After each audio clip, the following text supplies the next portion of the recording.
Cuentos de las 1001 noches. La pulsera de tobillo.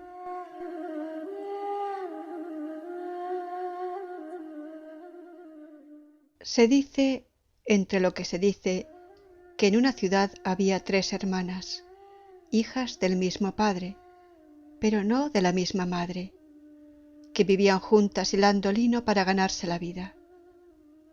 Y las 3 eran como lunas, pero la más pequeña era la más hermosa, y la más dulce, y la más encantadora, y la más diestra de manos, pues ella sola hilaba más que sus 2 hermanas reunidas, y lo que hilaba estaba mejor y sin defecto por lo general, lo cual daba envidia a sus 2 hermanas, que no eran de la misma madre. Un día fue ella al zoco, y con el dinero que había ahorrado de la venta de su lino, se compró un búcaro pequeño de alabastro, que era de su gusto, a fin de tenerlo delante con una flor dentro cuando hilara el lino. Pero no bien regresó a casa con su búcaro en la mano, sus 2 hermanas se burlaron de ella y de su compra, tildándola de derrochadora y de extravagante. Y muy conmovida y muy avergonzada, no supo ella qué decir, y para consolarse cogió una rosa y la puso en el búcaro. Y se sentó ante su búcaro y ante su rosa, y se puso a hilar su lino. Y he aquí que el búcaro de alabastro que había comprado la joven hilandera era un búcaro mágico, y cuando su dueña quería comer, él le proporcionaba manjares deliciosos, y cuando ella quería vestirse, él la satisfacía. Pero la joven, temerosa de que le tuviesen más envidia todavía sus hermanas, que no eran de la misma madre, se guardó bien de revelarles las virtudes de su búcaro de alabastro, y en presencia de ellas aparentaba que vivía como ellas y vestía como ellas, y aún más modestamente.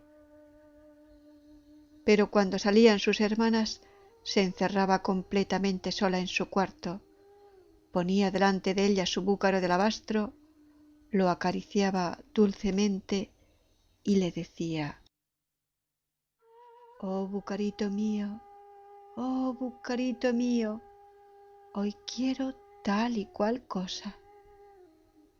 Y al punto, el búcaro de alabastro le proporcionaba cuantas ropas hermosas y golosinas había pedido ella.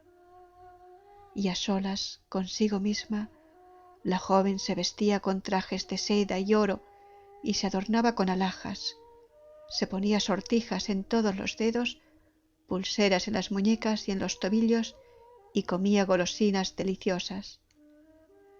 Tras de lo cual, el búcaro de alabastro hacía desaparecer todo. Y la joven lo cogía de nuevo e iba a hilar su lino en presencia de sus hermanas, poniéndose delante el búcaro con su rosa. Y de tal suerte vivió cierto espacio de tiempo, pobre ante sus envidiosas hermanas y rica ante sí misma. Un día, entre los días, el rey de la ciudad, con motivo de su cumpleaños, dio en su palacio grandes festejos, a los cuales fueron invitados todos los habitantes. Y las 3 jóvenes también fueron invitadas, y las 2 hermanas mayores se ataviaron con lo mejor que tenían, y dijeron a su hermana pequeña: «Tú te quedarás para guardar la casa». Pero en cuanto se marcharon ellas, la joven fue a su cuarto y dijo a su búcaro de alabastro: «Oh, bucarito mío, esta noche quiero de ti un traje de seda verde, una veste de seda roja y un manto de seda blanca, todo de lo más rico y más bonito que tengas, y hermosas sortijas para mis dedos, y pulseras de turquesas para mis muñecas, y pulseras de diamantes para mis tobillos. Y dame también todo lo preciso para que yo sea la más bella del palacio esta tarde. Y tuvo cuanto había pedido, y se atavió y se presentó en el palacio del rey y entró en el harén, donde había festejos aparte reservados para las mujeres. Y apareció como la luna en medio de las estrellas, y no la reconoció nadie, ni siquiera sus hermanas, de tanto como realzaba su belleza natural el esplendor de su indumentaria. Y todas las mujeres iban a extasiarse ante ella y la miraban con ojos húmedos. Y ella recibía sus homenajes como una reina, con dulzura y amabilidad, de modo que conquistó todos los corazones y dejó entusiasmadas a todas las mujeres. Pero cuando la fiesta tocaba a su fin, la joven, sin querer que sus hermanas regresasen a casa antes que ella, aprovechó el momento en que atraían toda la atención las cantarinas para deslizarse fuera del harén y salir del palacio. Mas, en su precipitación por huir, dejó caer, al correr, una de las pulseras de diamantes de sus tobillos en la pila a ras de tierra que servía de abrevadero a los caballos del rey. Y no advirtió la pérdida de su pulsera de tobillo, y volvió a casa, donde llegó antes que sus hermanas. Al día siguiente, en este momento de la narración, Scheherazade vio aparecer la mañana y se calló discretamente.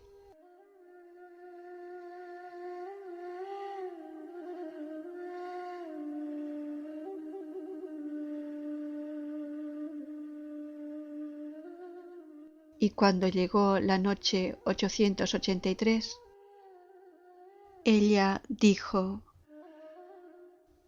al día siguiente, los palafreneros llevaron a los caballos del hijo del rey a beber en el abrevadero, pero no quiso acercarse al abrevadero ninguno de los caballos del hijo del rey, y todos juntos retrocedieron asustados, con los nasales dilatados y resoplando con violencia, porque habían visto algo que brillaba y lanzaba chispas en el fondo del agua. Y los palafreneros les hicieron acercarse de nuevo al agua, silbando con insistencia, aunque sin llegar a convencerles, pues los animales tiraban de la cuerda encabritándose y dando vueltas. Entonces los palafreneros registraron el abrevadero y descubrieron la pulsera de diamantes que había dejado caer de su tobillo la joven. Cuando el hijo del rey, que según su costumbre vigilaba cómo se cuidaba a los caballos, hubo examinado la pulsera de diamantes que acababan de entregarle los palafreneros, se maravilló de la finura del tobillo que debía oprimir y pensó: por vida de mi cabeza, que no hay tobillo de mujer lo bastante fino para caber en una pulsera tan pequeña. Y le dio vueltas en todos los sentidos, y se encontró que las piedras eran tan hermosas que la menor de ellas valdría por todas las gemas que adornaban la diadema de su padre, el rey. Y se dijo: por Alá, que es preciso que tome yo por esposa a la propietaria de un tobillo tan encantador y dueña de esta pulsera. Y en aquella hora y en aquel instante se fue a despertar a su padre el rey y le enseñó la pulsera, diciéndole: quiero tomar por esposa a la propietaria de un tobillo tan encantador y dueña de esta pulsera. Y el rey le contestó: oh, hijo mío, no hay inconveniente, pero ese asunto incumbe a tu madre, y ella es a quien tienes que dirigirte, porque yo no entiendo de esas cosas, y ella entiende. Y el hijo del rey fue en busca de su madre, y enseñándole la pulsera y contándole la historia, le dijo: «Tú eres, oh madre, quien puede casarme con la propietaria de un tobillo tan encantador, a la cual está unido mi corazón, porque mi padre me ha dicho que tú entendías de estas cosas y que él no entendía».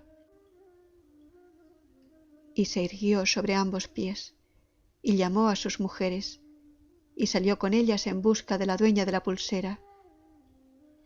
Y recorrieron todas las casas de la ciudad, y entraron en todos los harenes, probando en el pie de todas las mujeres mayores y de todas las jóvenes la pulsera de tobillo.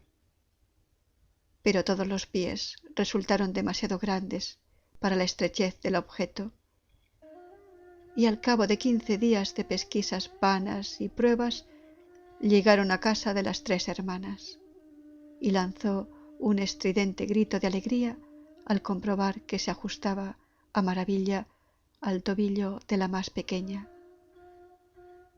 Y la reina besó a la joven, y también la besaron las demás damas del séquito de la reina, y la cogieron de la mano y la condujeron a palacio, donde al punto quedó decidido su matrimonio con el hijo del rey.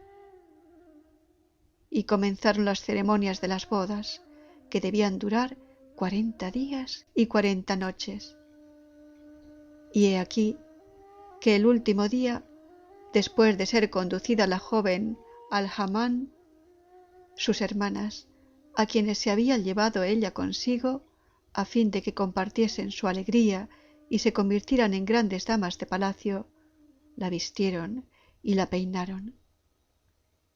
Y como, confiada en el afecto que le mostraban, les había revelado ella el secreto y las virtudes del búcaro de alabastro, no les fue difícil obtener del búcaro mágico todos los trajes, todos los atavíos y todas las alhajas que se necesitaban para adornar a la recién casada, como nunca fue adornada hija de rey o de sultán. Y cuando acabaron de peinarla, le clavaron en sus hermosos cabellos grandes alfileres de diamantes a manera de airón. Y he aquí que, apenas quedó clavado el último alfiler, la joven desposada se metamorfoseó repentinamente en tórtola con un pequeño moño en la cabeza, y salió volando muy deprisa por la ventana del palacio, porque los alfileres que sus hermanas le habían clavado en los cabellos eran alfileres mágicos, dotados del poder de transformar a las jóvenes en tórtolas, y la envidia que sentían ambas hermanas les había impulsado a pedir esos alfileres al búcaro de alabastro. Y las 2 hermanas, que en aquel momento se encontraban solas con su hermana pequeña, se guardaron mucho de contar la verdad al hijo del rey, y se limitaron a decirle que su hermana había salido un momento y que no había vuelto. Y el hijo del rey, viendo que no aparecía, mandó hacer pesquisas por toda la ciudad y todo el reino. Pero las pesquisas no dieron resultado, y la desaparición de la joven le sumió en la pena y la amargura. Y he aquí lo referente al desolado hijo del rey, consumido de amor. En cuanto a la tórtola, todas las mañanas y todas las tardes iba a posarse en la ventana de su joven esposo, y arrullaba con voz melancólica durante mucho rato, y al hijo del rey le parecía que aquel arrullo respondía a su propia tristeza, y le tomó gran cariño, y un día, al ver que ella no se asustaba cuando se acercase él, tendió la mano y la atrapó, y la tórtola se echó a temblar entre sus manos y empezó a dar sacudidas sin dejar de arrullar tristemente, y él se puso a acariciarla con delicadeza, alisándole las plumas y rascándole la cabeza.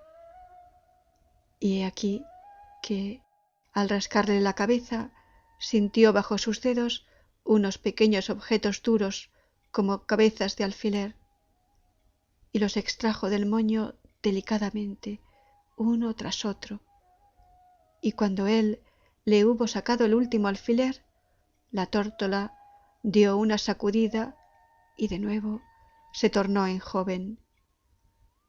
Y ambos vivieron entre delicias, contentos y prosperando. Y las dos malas hermanas se murieron de envidia y de una reconcentración de sangre. Y Alá otorgó a los amantes numerosos hijos, tan hermosos como sus padres.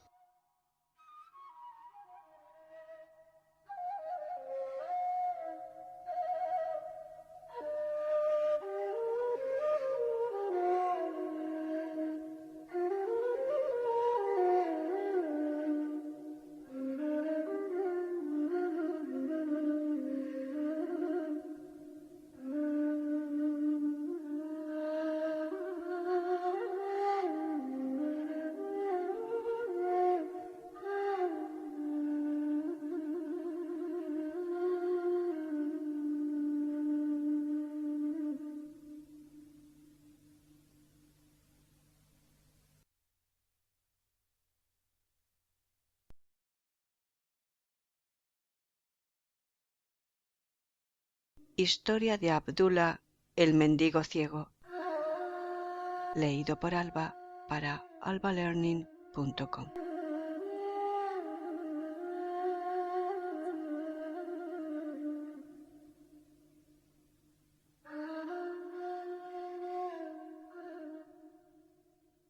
El mendigo ciego, que había jurado no recibir ninguna limosna que no estuviera acompañada de una bofetada, refirió al califa su historia. Comendador de los creyentes, he nacido en Bagdad. Con la herencia de mis padres y con mi trabajo, compré 80 camellos que alquilaba a los mercaderes de las caravanas que se dirigían a las ciudades y a los confines de tu dilatado imperio. Una tarde que volvía de Basora con mi recua vacía, me detuve para que pastaran los camellos. Los vigilaba sentado a la sombra de un árbol, ante una fuente, cuando llegó un derviche que iba a pie a Basora. Nos saludamos, sacamos nuestras provisiones y nos pusimos a comer fraternalmente. El derviche, mirando mis numerosos camellos, me dijo que no lejos de ahí una montaña recelaba un tesoro tan infinito que aun después de cargar de joyas y de oro los 80 camellos, no se notaría mengua en él. Arrebatado de gozo me arrojé al cuello del derviche y le rogué que me indicara el sitio, ofreciendo darle en agradecimiento un camello cargado. El derviche entendió que la codicia me hacía perder el buen sentido y me contestó: «Hermano, debes comprender que tu oferta no guarda proporción con la fineza que esperas de mí. Puedo no hablarte más del tesoro y guardar mi secreto, pero te quiero bien y te haré una proposición más cabal. Iremos a la montaña del tesoro y cargaremos los 80 camellos. Me darás 40 y te quedarás con otros 40, y luego nos separaremos, tomando cada cual su camino». Esta proposición razonable me pareció durísima. Veía como un quebranto la pérdida de los 40 camellos, y me escandalizaba que el derviche, un hombre harapiento, fuera no menos rico que yo. Accedí, sin embargo, para no arrepentirme hasta la muerte de haber perdido esa ocasión. Reuní los camellos y nos encaminamos a un valle rodeado de montañas altísimas, en el que entramos por un desfiladero tan estrecho que sólo un camello podía pasar de frente. El derviche hizo un haz de leña con las ramas secas que recogió en el valle. Lo encendió por medio de unos polvos aromáticos, pronunció palabras incomprensibles y vimos, a través de la humareda, que se abría la montaña y que había un palacio en el centro. Entramos, y lo primero que se ofreció a mi vista deslumbrada fueron unos montones de oro, sobre los que se arrojó mi codicia como el águila sobre la presa, y empecé a llenar las bolsas que llevaba. El derviche hizo otro tanto. Noté que prefería las piedras preciosas al oro, y resolví copiar su ejemplo. Ya cargados mis 80 camellos, el derviche, antes de cerrar la montaña, sacó de una jarra de plata una cajita de madera de sándalo, que según me hizo ver, contenía una pomada, y la guardó en el seno. Salimos. La montaña se cerró. Nos repartimos los 80 camellos y, valiéndome de las palabras más expresivas, le agradecí la fineza que me había hecho. Nos abrazamos con sumo alborozo y cada cual tomó su camino. No había dado 100 pasos cuando el numen de la codicia me acometió. Me arrepentí de haber cedido mis 40 camellos y su carga preciosa, y resolví quitárselos al derviche por buenas o por malas.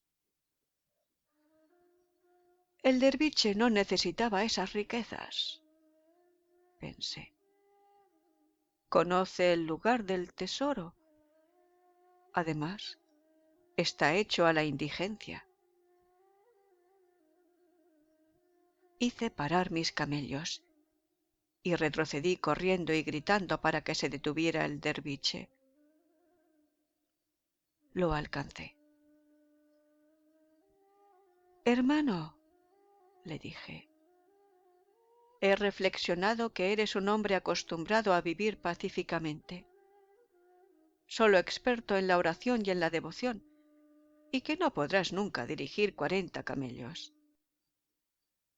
Si quieres creerme, quédate solo con 30. Aun así, te verás en apuros para gobernarlos». «Tienes razón», me respondió el derviche. «No había pensado en ello. Escoge los 10 que más te acomoden. Llévatelos y que Dios te guarde». Aparté 10 camellos que incorporé a los míos. Pero la misma prontitud con que había cedido el derviche encendió mi codicia. Volví de nuevo atrás y le repetí el mismo razonamiento, encareciéndole la dificultad que tendría para gobernar los camellos, y me llevé otros 10. Semejante al hidrópico que más sediento se halla cuanto más bebe, mi codicia aumentaba en proporción a la condescendencia del derviche. Logré, a fuerza de besos y de bendiciones, que me devolviera todos los camellos con su carga de oro y de pedrería. Al entregarme el último de todos, me dijo: «Haz buen uso de estas riquezas y recuerda que Dios, que te las ha dado, puede quitártelas si no socorres a los menesterosos, a quienes la misericordia divina deja en el desamparo para que los ricos ejerciten su caridad y merezcan, así, una recompensa mayor en el paraíso. La codicia me había ofuscado de tal modo el entendimiento que al darle gracias por la cesión de mis camellos, sólo pensaba en la cajita de sándalo que el derviche había guardado con tanto esmero. Presumiendo que la pomada debía encerrar alguna maravillosa virtud, le rogué que me la diera, diciéndole que un hombre como él, que había renunciado a todas las vanidades del mundo, no necesitaba pomadas. En mi interior estaba resuelto a quitársela por la fuerza, pero, lejos de rehusármela, el derviche sacó la cajita del seno y me la entregó. Cuando la tuve en las manos, la abrí. Mirando la pomada que contenía, le dije: «Puesto que tu bondad es tan grande, te ruego que me digas cuáles son las virtudes de esta pomada». «Son prodigiosas», me contestó. Frotando con ella el ojo izquierdo y cerrando el derecho, se ven distintamente todos los tesoros ocultos en las entrañas de la tierra. Frotando el ojo derecho, se pierde la vista de los dos. Maravillado, le rogué que me frotase con la pomada el ojo izquierdo. El derviche accedió. Apenas me hubo frotado el ojo, aparecieron a mi vista tantos y tan diversos tesoros que volvió a encenderse mi codicia. No me cansaba de contemplar tan infinitas riquezas, pero como era preciso tener cerrado y cubierto con la mano el ojo derecho, y esto me fatigaba, rogué al derviche que me frotase con la pomada el ojo derecho, para ver más tesoros. «Ya te dije», me contestó, «que si aplicas la pomada al ojo derecho, perderás la vista». «Hermano», le repliqué sonriendo, «es imposible que esta pomada tenga dos cualidades tan contrarias y dos virtudes tan diversas». Largo rato porfiamos. Finalmente, el derviche, tomando a Dios por testigo de que me decía la verdad, cedió a mis instancias. Yo cerré el ojo izquierdo. El derviche me frotó con la pomada el ojo derecho. Cuando los abrí, estaba ciego.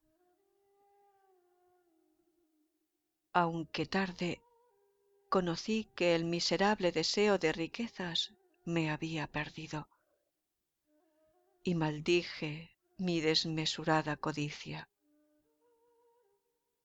Me arrojé a los pies del derviche. «Hermano», le dije, «tú que siempre me has complacido y que eres tan sabio, devuélveme la vista». «Desventurado», me respondió, «no te previne de antemano y no hice todos los esfuerzos para preservarte de esta desdicha.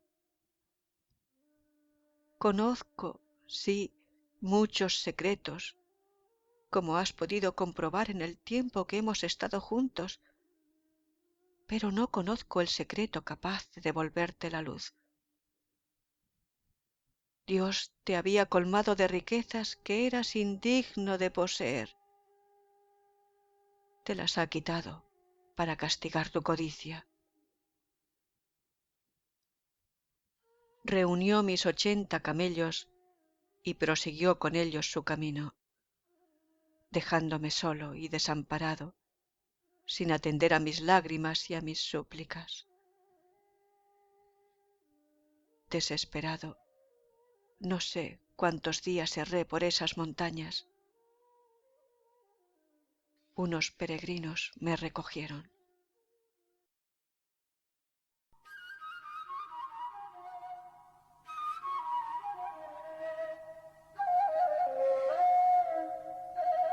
Fin de Abdullah, el mendigo ciego. Un cuento de Las 1001 noche. Leído por Alba para albalearning.com.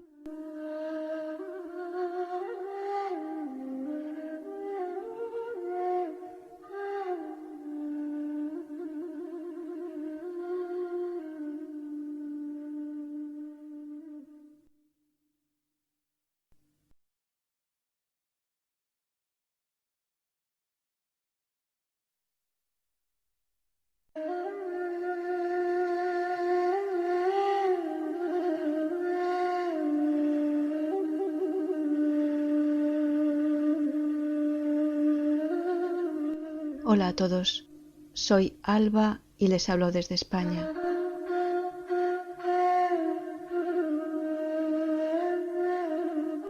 Cuentos de las 1001 noches. Recuerden que pueden leer, escuchar y descargar este y otros audiolibros visitando la página albalearning.com, sección de audiolibros. albalearning.com/audiolibros.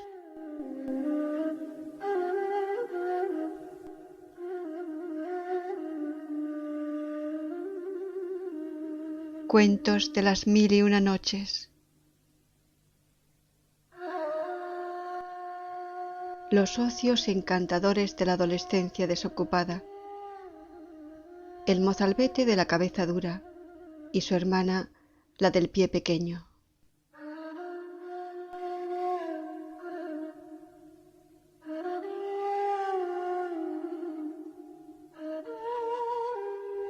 Se cuenta, pero Alá es más sabio, que en una ciudad entre las ciudades de un país entre los países había un hombre honrado y sumiso a la voluntad del Altísimo, con una esposa excelente y temerosa del Todopoderoso, y había tenido ella, gracias a la bendición, 2 hijos, un niño y una niña. Y el muchacho había nacido con una cabeza voluntariosa y dura, y la niña con un alma dulce y unos piececitos deliciosos. Y cuando los 2 niños eran ya mayorcitos, murió su padre. Pero a la hora de la muerte llamó a su esposa y le dijo: «Oh, hija del tío, te recomiendo muy particularmente que veles por nuestro hijo, pupila de nuestros ojos, que no le regañes, haga lo que haga, que no le contradigas nunca, diga lo que diga, y sobre todo que le dejes hacer siempre lo que quiera en cualquier circunstancia de su vida. Ojalá sea larga y próspera». Y cuando su esposa se lo prometió llorando, ya había muerto él dichoso y sin desear nada más. Y la madre no dejó de cumplir la última recomendación de su difunto esposo, y al cabo de cierto tiempo se acostó para morir. Solo Alá es el eterno viviente. Y llamó a su hija, la hermana del muchacho, y le dijo: «Hija mía, has de saber que tu difunto padre, sea con él la misericordia del Clemente, me hizo jurar a su muerte que jamás contrariaría los deseos de tu hermano. Ahora júrame a tu vez para que yo muera tranquila que cumplirás esta recomendación? Y la joven prestó el juramento a su madre, que murió contenta en la paz de su señor. Y he aquí que, en cuanto estuvo enterrada la madre, el mozalbete fue en busca de su hermana y le dijo: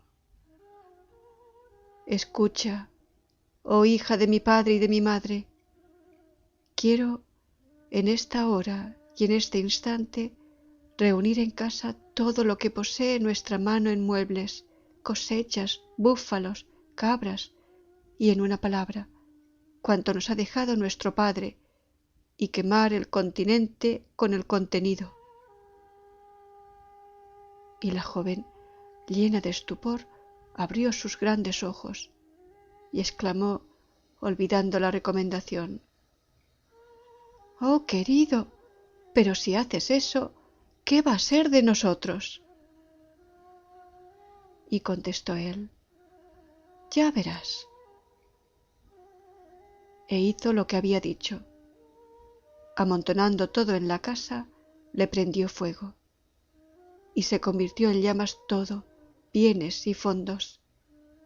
Y advirtiendo el mozalbete que su hermana había conseguido esconder en casa de los vecinos diferentes objetos para salvarlos del desastre, se dedicó a la busca de tales cosas, y dio con ellas, siguiendo las huellas de los piececitos de su hermana. Y cuando las encontró, las prendió fuego a una tras otra, continente y contenido. Pero los propietarios, mirándole con malos ojos, se armaron de horquillas y se pusieron en persecución del hermano y de la hermana para matarlos. Y le dijo la joven, muriéndose de miedo: «Ya ves, oh hermano mío, lo que has hecho. Pongámonos a salvo, pongámonos a salvo». Y emprendieron juntos la fuga, poniendo pies en polvorosa. Y estuvieron corriendo un día y una noche, y de tal suerte lograron escapar de los que aspiraban a su muerte. Y llegaron a una hermosa propiedad en donde hacían la recolección unos labradores. Y para poder vivir ambos hermanos se ofrecieron a ayudar, y en vista de su buena cara fueron admitidos. Y he aquí que días más tarde, estando el mozalbete solo en la casa con los 3 hijos del amo, les hizo 1000 caricias para atraérselos y les dijo: «Vamos a la era para jugar a que trillamos el grano». Y cogidos de las manos, se fueron los 4 a la era consabida. Y para dar comienzo al juego, el mozalbete hizo primero de grano, y los niños se divirtieron trillándole, aunque sin hacerle daño, lo preciso para que el juego resultase más a lo vivo.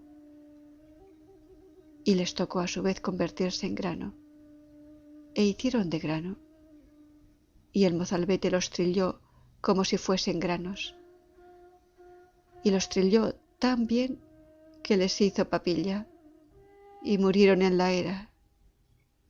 Y he aquí lo referente a ellos. Pero volviendo a la joven hermana del mozalbete, es el caso que cuando notó la ausencia de su hermano, pensó fundadamente que estaría cometiendo alguna acción destructora, y se puso en busca suya, y acabó por encontrarle cuando acababa él de aplastar a los 3 niños, hijos del propietario. Y al ver aquello, le dijo: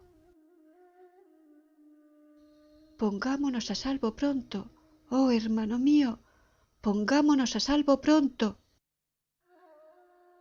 Mira lo que has hecho, con lo bien que estábamos en esta propiedad». Y cogiéndole de la mano, le obligó a emprender la fuga con ella.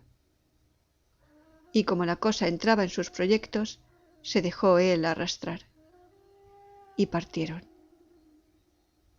Y cuando el padre de los niños regresó a la casa, y tras de buscar a sus hijos, los halló hechos papilla en la era, y se enteró de la desaparición del hermano y de la hermana, exclamó encarándose con su gente. Hay que echar a correr detrás de esos dos infames que han pagado nuestros beneficios y la hospitalidad matando a mis 3 hijos. Y se armaron de un modo terrible con flechas y estacas y persiguieron al hermano y a la hermana tomando los mismos senderos que ellos.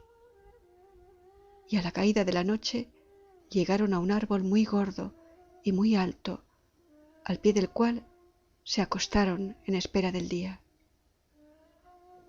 Y he aquí que el hermano y la hermana se habían escondido precisamente en la copa de aquel árbol. Y al despertar por el alba, vieron al pie del árbol a todos los hombres que les perseguían y que dormían aún.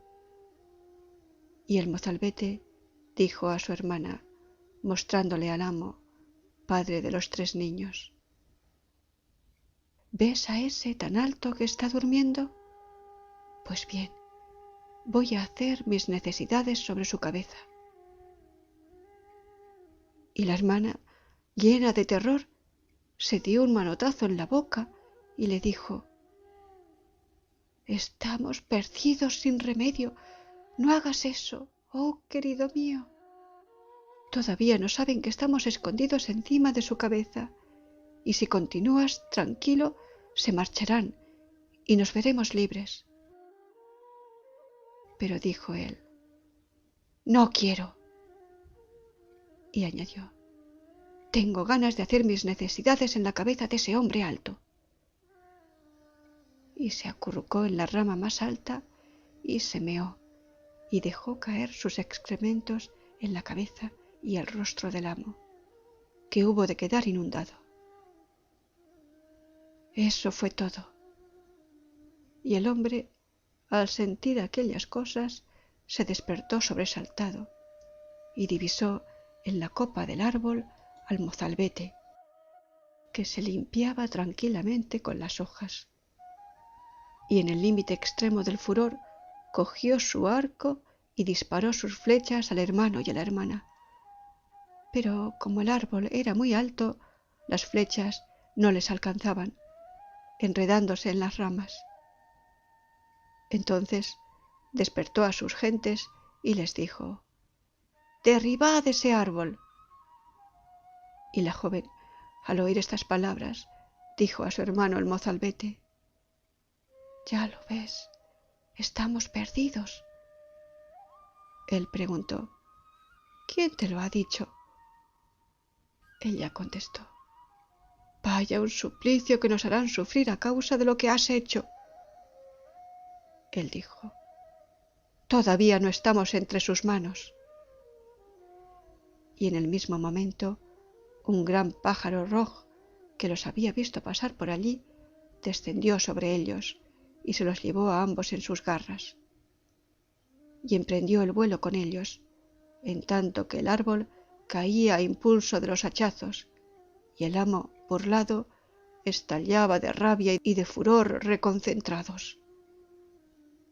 En cuanto al pájaro roc, continuaba elevándose por los aires, con el hermano y la hermana en sus garras, y ya se disponía a dejarlos en cualquier parte de tierra firme, para lo cual sólo tenía que atravesar un brazo de mar sobre él que se cernía, cuando el mozalbete dijo a su hermana, la joven: «Hermana mía, voy a hacer cosquillas en el trasero a este pájaro».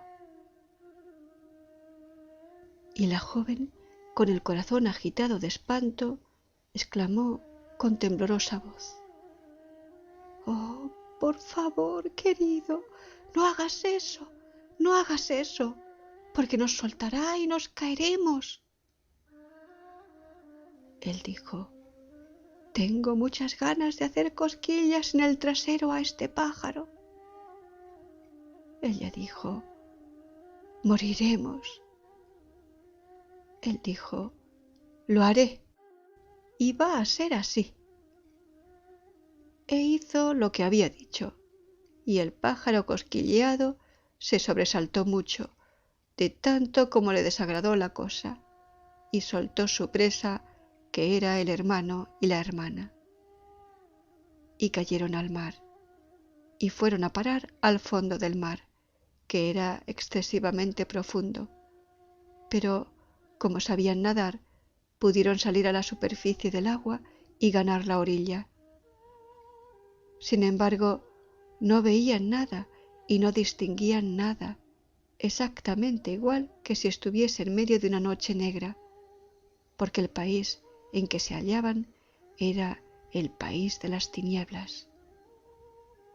Y el mozalbete, sin vacilar, buscó a tientas guijarros y restregó dos, uno contra otro, hasta que salieron chispas.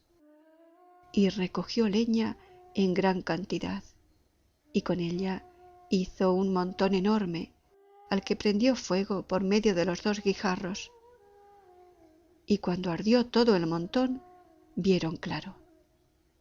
Pero en el mismo momento oyeron un espantoso mugido, como 1000 voces de búfalos salvajes reunidas en una sola, y a la claridad de la hoguera vieron avanzar hacia ellos terrible una gula negra y gigantesca que gritaba con sus fauces abiertas como un horno: ¿Quién es el temerario que enciende luz en el país que he consagrado a las tinieblas? Y a la hermana le dio aquello mucho miedo, y con voz apagada dijo a su hermano el mozalbete: «Oh, hijo de mi padre y de mi madre, esta vez vamos a morir indudablemente. Oh, tengo miedo a esa gula». Y se acurrucó contra él, dispuesta a morir y desmayada ya. Pero el muchacho, sin perder ni por un instante su presencia de ánimo, se irguió sobre ambos pies, hizo frente a la gula y una a una cogió las mayores brasas ardientes de la hoguera y empezó a lanzarlas con tino en la ancha boca abierta de la gula. Y cuando de aquel modo hubo él arrojado la última brasa grande, la gula estalló por la mitad, y el sol alumbró de nuevo aquel país consagrado a las tinieblas, porque, volviendo su gigantesco trasero contra el sol, la gula le había impedido alumbrar aquella tierra. Y he aquí lo referente al trasero de la gula. Pero he aquí ahora lo que atañe al rey de aquella tierra. Cuando el rey que reinaba en el país hubo visto relucir el sol después de tantos años pasados en tinieblas negras, comprendió que la terrible gula había muerto, y salió de su palacio, seguido de sus guardias, para ponerse en busca del valiente que había librado de la opresión y de la oscuridad al país. Y al llegar a orillas del mar, vio desde lejos el montón de leña que humeaba aún, y encaminó sus pasos por aquel lado. Y al ver avanzar toda aquella tropa armada con el rey que brillaba a su cabeza, la hermana se sintió poseída de un terror grande y dijo a su hermano: «Oh, hijo de mi padre y de mi madre, huyamos, huyamos». Y preguntó él: «¿Por qué vamos a huir? ¿Y quién nos amenaza?». Ella dijo: «Por Alá sobre ti, vámonos antes de que nos den alcance esas gentes armadas que avanzan hacia nosotros». Pero dijo él: «No quiero». Y ni se movió siquiera.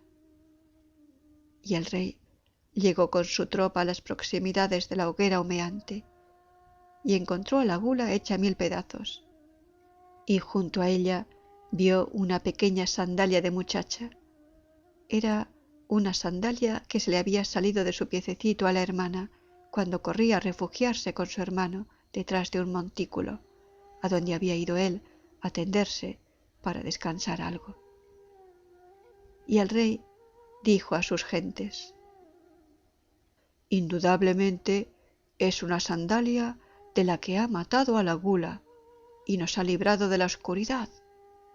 Buscad bien y la encontraréis.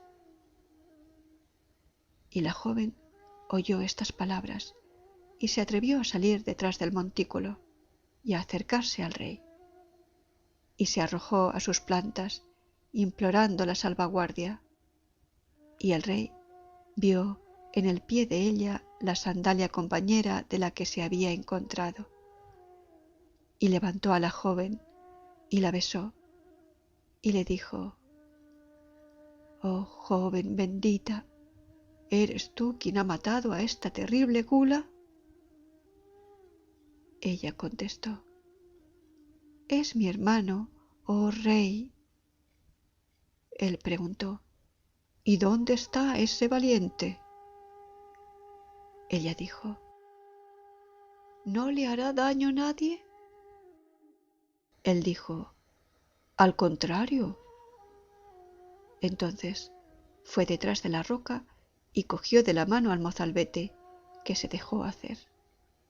Y le condujo ella a presencia del rey, que le dijo: «Oh jefe de los valientes y corona suya, te doy en matrimonio a mi única hija y tomo por esposa a esta joven del pie pequeño, cuya sandalia me he encontrado».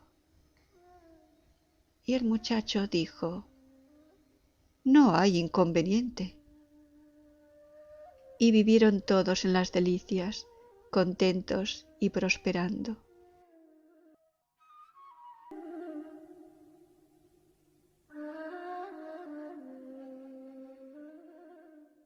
Se cuenta de un rey de Israel que fue un tirano. Cierto día, mientras estaba sentado en el trono de su reino, vio que entraba un hombre por la puerta de palacio. Tenía la pinta de un pordiosero y un semblante aterrador. Indignado por su aparición, asustado por el aspecto, el rey se puso en pie de un salto y preguntó: «¿Quién eres? ¿Quién te ha permitido entrar? ¿Quién te ha mandado venir a mi casa?». «Me lo ha mandado el dueño de la casa.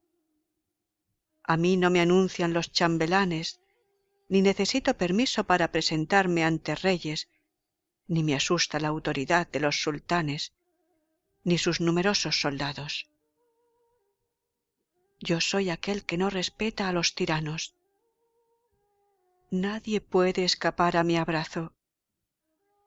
Soy el destructor de las dulzuras, el separador de los amigos». El rey cayó por el suelo al oír estas palabras, y un estremecimiento recorrió todo su cuerpo, quedándose sin sentido. Al volver en sí, dijo: «¿Tú eres el ángel de la muerte?». «Sí. Te ruego por Dios que me concedas el aplazamiento de un día tan solo para que pueda pedir perdón por mis culpas, buscar la absolución de mi Señor y devolver a sus legítimos dueños las riquezas que encierra mi tesoro. Así no tendré que pasar las angustias del juicio ni el dolor del castigo». «Ay, ay, no tienes medio de hacerlo. ¿Cómo te he de conceder un día si los días de tu vida están contados, si tus respiros están inventariados, si tu plazo de vida está predeterminado y registrado? Concédeme una hora. La hora también está en la cuenta. Ha transcurrido mientras tú te mantenías en la ignorancia y no te dabas cuenta. Has terminado ya con tus respiros. Solo te queda uno. ¿Quién estará conmigo mientras sea llevado a la tumba? Únicamente tus obras. no tengo buenas obras. Pues entonces no cabe duda de que tu morada estará en el fuego, de que en el porvenir te espera la cólera del Todopoderoso. A continuación le arrebató el alma y el rey se cayó del trono al suelo. Los clamores de los súbditos se dejaron oír. Se elevaron voces, gritos y llantos. Si hubieran sabido lo que le preparaba la ira de su señor, los lamentos y sollozos aún hubiesen sido mayores, y más fuertes los llantos. Un joven jardinero persa dice a su príncipe: «Sálvame, encontré a la muerte esta mañana. Me hizo un gesto amenazante. Esta noche, por milagro, desearía estar en Ispahan». El bondadoso príncipe le presta sus caballos. Por la tarde se encuentra en la plaza con la muerte y le pregunta: «Esta mañana, ¿por qué hiciste a nuestro jardinero un gesto de amenaza?» «No fue un gesto de amenaza», le responde, «sino un gesto de sorpresa, pues lo veía lejos de Ispahan y quería recordarle que allí tenemos una cita esta noche».